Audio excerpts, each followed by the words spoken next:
Salam dalam kasih Tuhan kita Yesus Kristus buat saudara-saudari sekalian yang diberkati oleh Tuhan. Saya Samuel Barani dan kali ini saya akan membawa materi mata kuliah prolegomena. Saya ingin share tentang prinsip berteologi. Yang saya maksudkan dengan prinsip berteologi adalah keyakinan dasar yang harus kita miliki ketika kita akan melaksanakan aktivitas sebuah teologi. Ini harus dibedakan dengan materi yang lain, yaitu sikap berteologi. Sebab di sikap berteologi itu yang saya ingin tekankan adalah masalah mentalitas yang harus kita miliki. Sementara di prinsip berteologi yang saya ingin tekankan adalah tentang keyakinan dasar, hal-hal yang menjadi aturan utama ketika kita berteologi. Nah, saudara, ada beberapa prinsip yang akan saya kemukakan dan kita akan mulai dengan prinsip yang pertama, yaitu teologi harus memuliakan Tuhan. Kalau saudara baca dalam kitab Roma pasal 1 ayat 21-22, di sana Rasul Paulus mencela orang-orang kafir yang ada di rumah, yang mengenal Tuhan melalui kewahyuan umum, tapi mereka tidak memiliki sikap yang memuliakan Tuhan. Jadi saudara, sebenarnya pengenalan akan Tuhan seharusnya membawa seseorang untuk memuliakan Tuhan. Memang wahyu umum mungkin agak kurang cukup untuk membawa seseorang memuliakan Tuhan. Tetapi dengan wahyu-wahyu khusus, dengan seorang belajar Alkitab, dengan seorang mengenal Kristus, pribadi Kristus, karyanya, maka seharusnya dengan pengenalan tersebut akan membawa seseorang memuliakan Tuhan. Jadi prinsip pertama dalam berteologi yaitu teologi seharusnya membawa kita untuk memuliakan Tuhan. Itu yang pertama. Prinsip yang kedua, teologi harus bersumber dan berdasarkan Alkitab. Dalam kitab Galatia pasal 1 ayat 6 sampai ayat yang ke-8, Rasul Paulus menyampaikan dengan tegas kepada jemaat Tuhan di Galatia untuk sangat hati-hati, sangat waspada ketika ada orang yang datang dengan berbagai ajaran tetapi tidak berdasarkan Injil yang benar. Mengapa mereka tidak berdasarkan Injil yang benar? Karena ajaran mereka tidak didasarkan pada firman Tuhan, pada Alkitab yang benar. Jadi serius. Hal yang kedua, teologi harus bersumber dan berdasarkan Alkitab. Kita bisa menggunakan buku-buku teologi sebagai referensi. Kita bisa melihat banyak perbandingan melalui ilmu pengetahuan. Tetapi yang harus kita pastikan dalam berteologi, Alkitab harus jadi sumber. Alkitab harusnya menjadi dasar, harus menjadi patokan.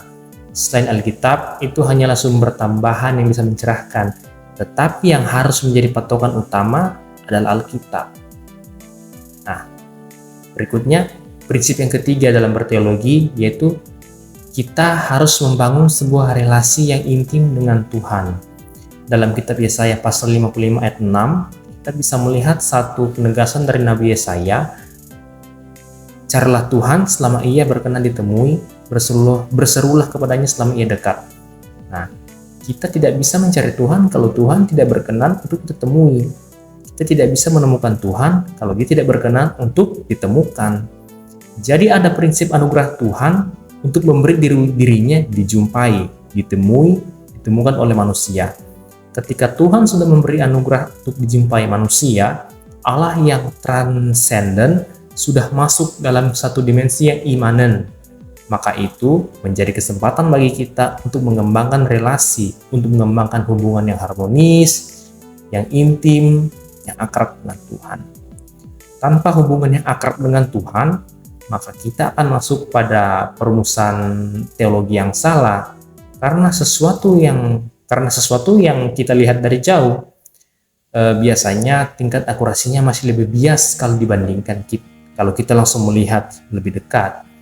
Pengalaman persekutuan yang intim dengan Tuhan akan membawa kita untuk mengenal Tuhan dengan lebih akurat, dengan lebih tepat. Nah, kemudian prinsip yang berikutnya adalah berteologi harus memiliki pikiran rohani. Teologi itu merupakan suatu pengetahuan metakognitif atau supralogika. Nah, karena itu, ketika kita berteologi, kita harus punya pikiran rohani. Pikiran rohani yang saya maksud adalah pikiran yang melampaui kebiasaan-kebiasaan berpikir dunia. kita harus sadar bahwa hukum-hukum alam, hukum-hukum logika, kemungkinan tidak akan sinkron dengan apa yang disampaikan Alkitab. Saya ambil contoh, misalnya ketika Yunus ada di perut ikan selama 3 hari 3 malam. Yunus di perut ikan, Alkitab katakan bahwa dia tetap hidup. Secara pemikiran manusia, bagaimana mungkin dia bisa hidup di perut ikan dan tetap hidup? Tidak mungkin. Itu kalau menurut logika ya. Tapi itulah yang terjadi. Kemudian cerita yang lain, kasus yang lain, Yesus memberi makan 5.000 orang hanya dengan 5 roti dan 2 ikan.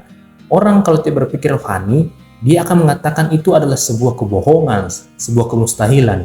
Atau kasus Yesus berjalan di atas air. Itu perlu berpikir secara rohani sehingga dia mampu untuk mengerti, mampu untuk menerima kebenaran-kebenaran firman Tuhan. Ada sorga, ada neraka, hal-hal itu hanya bisa dijangkau secara rohani. Kemudian mengenal sifat-sifat Tuhan itu juga hanya bisa dijangkau secara rohani. Jadi yang saya maksudkan bukan untuk membatalkan pikiran-pikiran manusiawi kita, logika kita, empirik kita, bukan. Kita tidak batalkan, tetapi berteologi, kita harus melampaui kemampuan berpikir jasmani. Jadi intinya adalah kita tidak mungkin berteologi hanya dengan mengandalkan kebiasaan-kebiasaan kognitif atau berpikir logis. Harus ada tingkat yang lebih tinggi, yaitu metakognitif dan superlogika. Lalu prinsip yang berikut, untuk mengembangkan teologi perlu penyelidikan yang teliti, komprehensif, dan mendalam.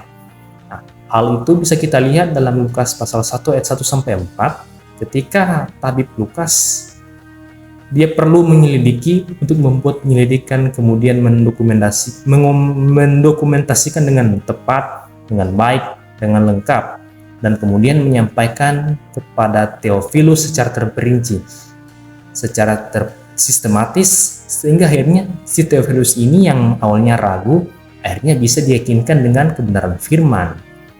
Banyak orang berpikir kalau teologi itu yang penting saya sudah berdoa.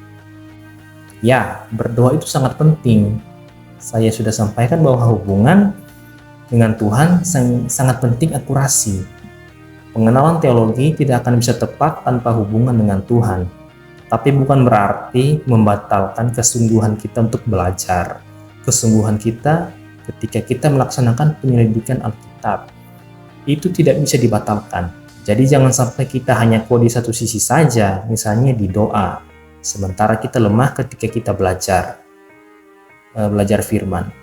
Seharusnya kita bangun persekutuan yang intim dengan Tuhan melalui doa pujian penyembahan, tapi kita juga harus membangun persekutuan yang intim dengan Tuhan melalui penyelidikan Alkitab yang teliti, komprehensif, dan lengkap.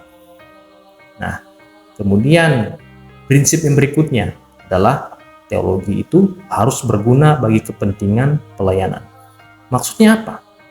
Maksudnya teologi itu bukan hanya sekedar untuk konsumsi otak, bukan hanya sekedar untuk konsumsi akal. Teologi itu harus berguna untuk kepentingan pelayanan. Nah, karena dia harus berguna untuk kebenaran pelayanan, maka kita perlu mengupayakan teologi yang praktis dan dapat diterapkan. Kemudian kita perlu mengupayakan teologi yang kontekstual. Maksudnya, teologi yang cocok sesuai dengan kondisi dan keadaan. Kemudian teologi yang kontemporer sesuai dengan masa, sesuai dengan kekinian. Kemudian teologi yang komunikatif, artinya dapat dikomunikasikan. Ada banyak kesalahan yang muncul sekarang, adalah teologi menjadi sesuatu yang tidak dapat dikomunikasikan. Mungkin si teolog terlalu asik dengan bahasa-bahasa ilmiah, bahasa-bahasa teologi, bahasa asli yang terlalu tinggi, dan kemudian akhirnya tidak bisa dipahami, tidak bisa dicerna oleh jemaat awam. Apa gunanya teologi yang terlalu teoritis sehingga tidak bisa diterapkan? Teologi yang terlalu dalam tanda kutip, terlalu biblikal. Maksudnya selalu berada pada konteks-konteks masa lalu di Palestina atau di Timur Tengah sana, tetapi jadi dijembatani atau jadi dibawa kepada situasi masa kini. Apa gunanya? Jadi teologi itu harus biblikal, betul, Kalau harus mempertimbangkan konteks masa lalu juga harus kontekstual untuk dunia masa kini. Jadi teologi itu harus berguna bagi kepentingan pelayanan. Berikut, prinsip yang terakhir. Teologi itu harus berguna di dalam penyelidikannya seseorang. Saya ulangi, teologi itu haruslah di dalam penyelidikannya seseorang harus dipimpin oleh Roh Kudus. Roh Kudus itu mengajar kita akan segala sesuatu. Jadi semua kegiatan teologi seperti menyelidiki atau eksplorasi, kemudian berpikir atau interpretasi, kemudian menilai atau evaluasi, kemudian kegiatan berteologi seperti merumuskan atau mengkonstruksi satu pemikiran, satu konsep, itu semua harus dipimpin oleh Roh Kudus. Harus itu. Roh Kudus itu yang mengendalikan proses berteologis dari hulu sampai hilir. Ketika seorang berteologi, maka Roh Kudus itu yang mengalihkan mulai dari awal berpikir, kemudian ketika dia mulai mengumpulkan data, informasi, dokumentasi, menyelidiki Alkitab, dia membuat perumusan, kesimpulan, menganalisa.